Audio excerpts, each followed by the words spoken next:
Hey everybody, it's Tripl-L coming in with a video for the first time in the week. Hello everybody! Thanks for watching! Anyway, so as you can see on the screen, there is solo leveling here. What we're going to be doing in this video, we're going to be going through an article that was posted on Silicon Era just talking about solo leveling's audiobook. And we're going to go through the article. I'm just going to give you my thoughts on what the person wrote about it.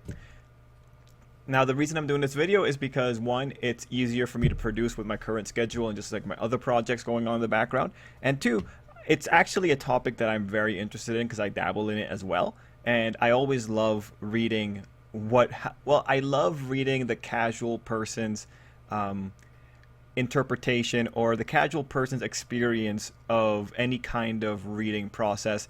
It's very important for me right now. And for this kind of thing, if you're interested in just the considerations that occur when you are writing a novel and you're maybe going towards audiobooks, if you're interested in that and want to hear that perspective, this will be the video for you. But otherwise, it's an easy video for me to produce. I can produce it with my current schedule and we can have a really great fun time here. So like I said, this is an article on Silicon Era. It is talking about the solo leveling audiobook. Now, I will let you know something because I've read some of the things written by this writer on Silicon Era before. This writer is not the most anime savvy from what I've read. But you know what? That's probably better in the long run. More well adjusted, all the power to you. That said, there's a few spots here in the article that the writer kind of shoots themselves in the foot, I think, and it makes the article a little bit less credible.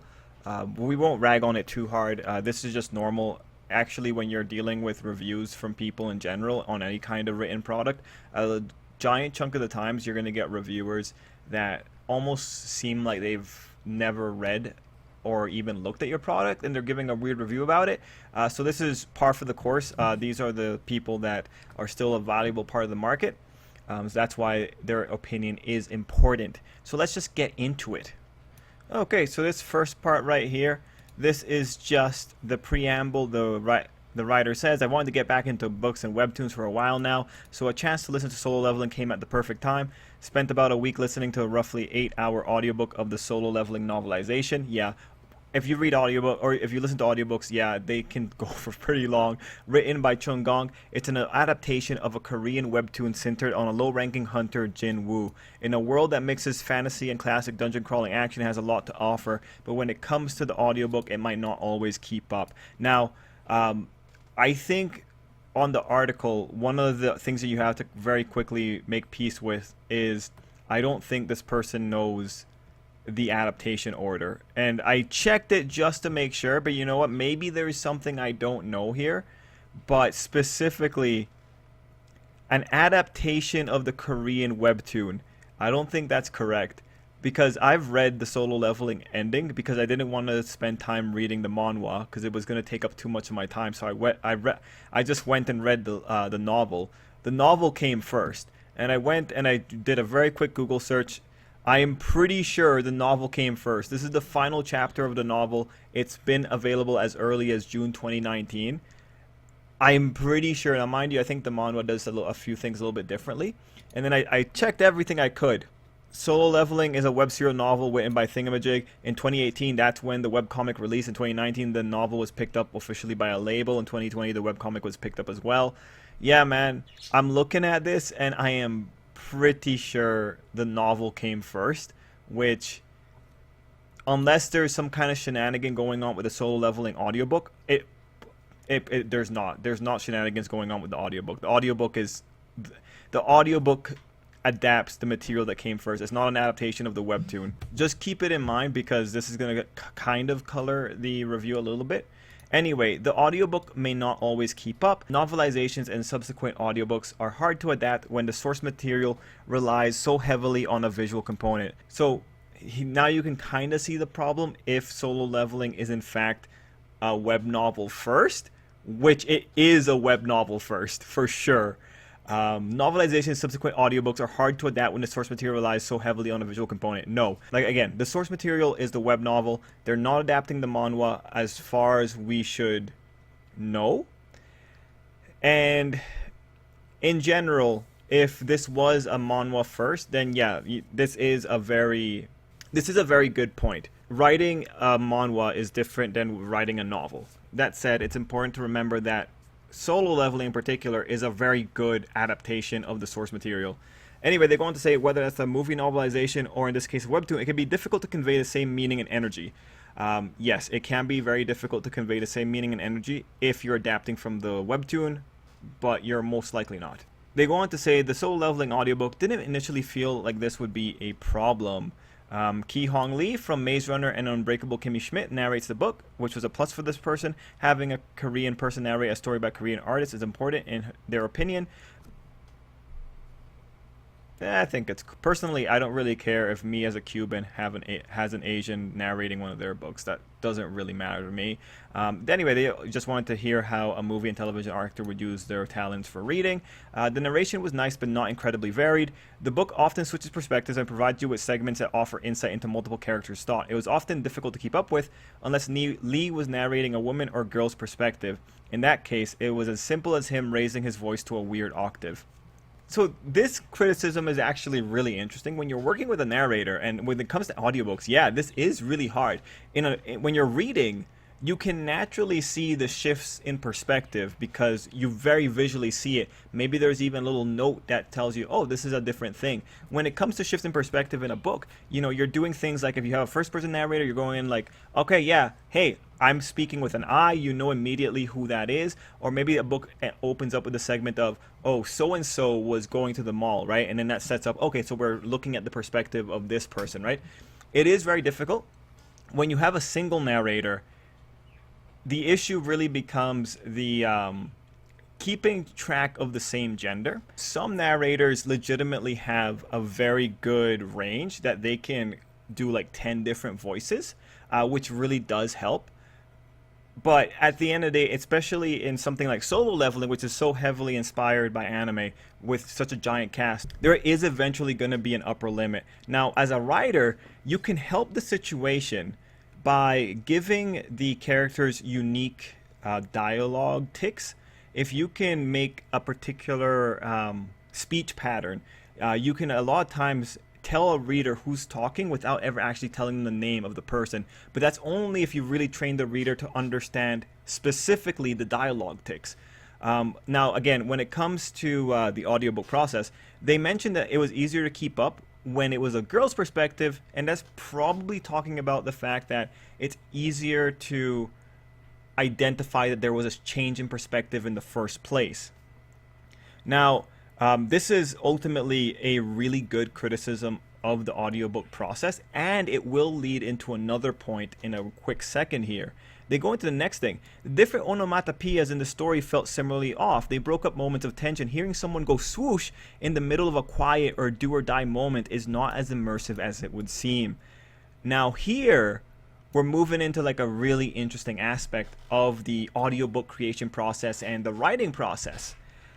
I also did that in one of my first projects, the onomatopoeias, because when you're writing in the book, it kind of feels like it's a little bit cooler. It kind of feels like it's breaking up things. Like as a reader, you're going through it and you're seeing the sound effects as they pop up, and it makes you feel, oh, like, oh shoot, like something just happened. When you're writing a book without the consideration of an audiobook, this will happen a lot more often. It was only after I spoke to narrators that they told me the awkwardness of having to read out every single thing, including the sound effects. Now, mind you, if you get like a really, really good narrator, and I'm talking like someone who is charging like maybe $400, they don't charge that much, $300 per finished hour.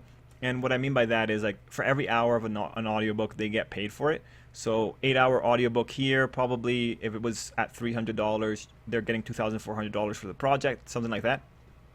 If you have someone who has like a really high rate, chances are maybe they're the kind of person that would actually put a wind sound effect in the book for you. But because of the way the audiobooks, especially on the Amazon service, are treated, they have to read out the swoosh. That's how it works. I think there's even on Amazon, I believe that there's a syncing process that can sync your book to your audiobook. So if you don't have the exact same version across the book and the audiobook, you might end up with syncing issues, which is why I think Amazon pushes for this. Anyway, this thing here, this line just reminded me of the discussions I had with narrators about this point, and moving forward, I stopped doing the onomatopoeias, specifically because I was thinking, well, if I'm ever going to do an audiobook, I need to get rid of the onomatopoeias just to make it easier for the narrator. So these 2 points together bring in the next big point, in that a lot of times for the people who started off doing web serials, specifically the people who are just like writing their story and putting it online, they're not thinking about the audiobook. Because honestly, the audiobook process, that's kind of a recent thing. It's going to take a while for everyone to get on the same page of actually planning ahead for an audiobook. Because once you start planning for an audiobook, your style changes, because now not only are you writing in a way that's trying to keep a good flow in the book, you're also trying to make it so that when someone's reading this, they can easily make, for instance, the perspective shifts, or they can easily understand, or you can avoid the onomatopoeias. So what this is indicative of is just, like many other novels, Solo Leveling novel was not made with audiobook in mind. Is that a problem? No, not really, because most people are actually used to this on the audiobook side, but it is nicer when you keep things in consideration. Audiobook production definitely does impact the whole process, because at the end of the day, because for some people, and this is for some other authors, audiobooks are a big part of their revenue, so they do want to have a relatively good audiobook. Anyway, it was really cool to see this criticism, because this is actually a very fair criticism that actually has so much going into it. Moving on to the rather important part of the audiobook, the story was incredibly interesting and unique. I can't say that feeling lasted, however. The first arc of the novel sets the stage, as it involves a mysterious dungeon with extremely high stakes. Lives aren't spared, and the protagonist is left barely surviving. We all know what part this is referring to in Solo Leveling. It was such a promising start that I couldn't help but feel a bit cheated by the end of the first volume. The formula doesn't really change after the first few chapters. Jin-Woo joins a program that lets him level up in real life through a video game-esque training program, making him incredibly OP. That's fine in an action comic, and it didn't bother me too much. What did, however, was how little seemed to happen outside of leveling, finding dungeons, and clearing them. It was super cyclical and not conducive to the Solo Leveling audiobook format. Now this might be an issue of not being well prepared for the genre. There's a whole genre, game lit RPG, progression fantasy. It right now is swarming Amazon. This is what happens a lot of time. Like, maybe for Solo Leveling, I haven't read that part of the novel. Maybe it's like super crunchy. Yeah, no, this is just this part reads like genre mismatch. This is this is all over the place. If anything, what this line really says is that the Solo Leveling adaptation is just really, really good. Like, the Solo Leveling manhwa adaptation is very good. But yeah, no, this is par for the course for these type of stories, which is a little bit unfortunate here. They go on to say, without the style of Solo Leveling webtoon illustrations to show and not tell the action, the audiobook just fell flat. Not to say it wasn't good, but it most likely won't be the best way to get into the series despite it being accessible. It's fine for a quick introduction to the world of Solo Leveling, but it just made me want to go into the webtoon to finish the story. You know, this is an interesting place to be in, because you know how this thing works in real life. It's novel, then manga, then anime. In terms of the progression of how many people are going to get into things, there are more people that like manhwa or manga illustrations than there are people that read, and there are more people that like watching anime than there are people that read manga and read stories. This person is just flatly laying it out here. Now, mind you, one thing that they did say here is that the illustrations show the action, not tell the action. I don't know what else you want.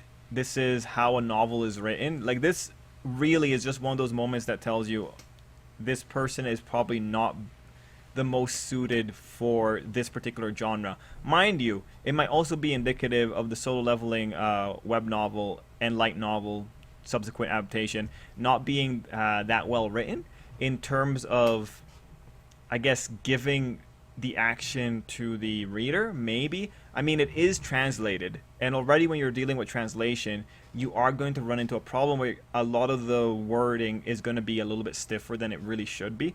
Like, you really can't get rhythm when you're doing a translation. It's very hard to keep the rhythm between two languages, especially when they're not rooted in the same base. Like, for instance, I'm pretty sure going between French and Spanish, you can probably maintain some of the rhythm, but you're going from but if you were to do like Spanish to English, you're going from Latin to Germanic, and you might not be able to keep the rhythm unless you're fluent in both of those languages and are able to make all the differences.